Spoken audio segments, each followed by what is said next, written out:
সংগ্রামী ভাই বন্ধুগণ, আমি শেষ কথা বলতে চাই, 54 বছরে বাংলাদেশে দেখলাম, এই 54 বছরে বাংলাদেশের ভাগ্যের পরিবর্তন হয় নাই।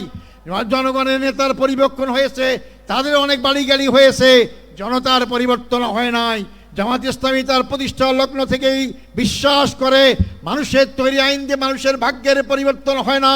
যে ভাগ্যের মালিক আল্লাহ, সে আল্লাহই যে আইন দিয়েছেন এই মানুষের ভাগ্যের পরিবর্তন করতে পারে। আগামী দিনে আমাদেরকে জনগণের ভাগ্যের পরিবর্তন করতে হলে, 18 কোটি মানুষের ভাগ্যের পরিবর্তন করতে হলে 18 কোটি মানুষের সৃষ্টিকর্তা মহান রব্বুল আলামিনের আইন দ্বারাই এই ভাগ্যের পরিবর্তন সম্ভব। তা আগামী দিনে আমাদের স্লোগান হবে, আল্লাহর আইন চাই, সৎ লোকের শাসন চাই। বাংলাদেশ জামাত ইসলামী প্রচলিত অর্থে কোনো রাজনৈতিক দল নয়, মনে রাখবেন। বাংলাদেশ জামাত ইসলামী প্রচলিত অর্থে কোনো ধর্মীয় দল নয়। বাংলাদেশ জামাত ইসলামী পূর্ণাঙ্গ ইসলামী আন্দোলন। ইসলামের বাইরে আমাদের কোনো সম্পর্ক নেই। মানবিক সমাজ গঠন করতে চাই।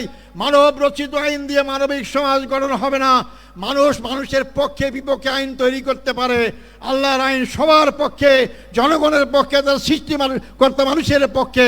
অর্থাৎ আল্লাহর আইনই একমাত্র মানুষের মানবিক সমাজ গঠন করতে পারে। অর্থাৎ আসুন সেই মানবিক সমাজ গঠনের জন্য আল্লাহর আইন এবং সৎলোক শাসন প্রতিষ্ঠার আন্দোলনে আমরা শরীক হই। আল্লাহ সবাইকে সেই তৌফিক দান করুক।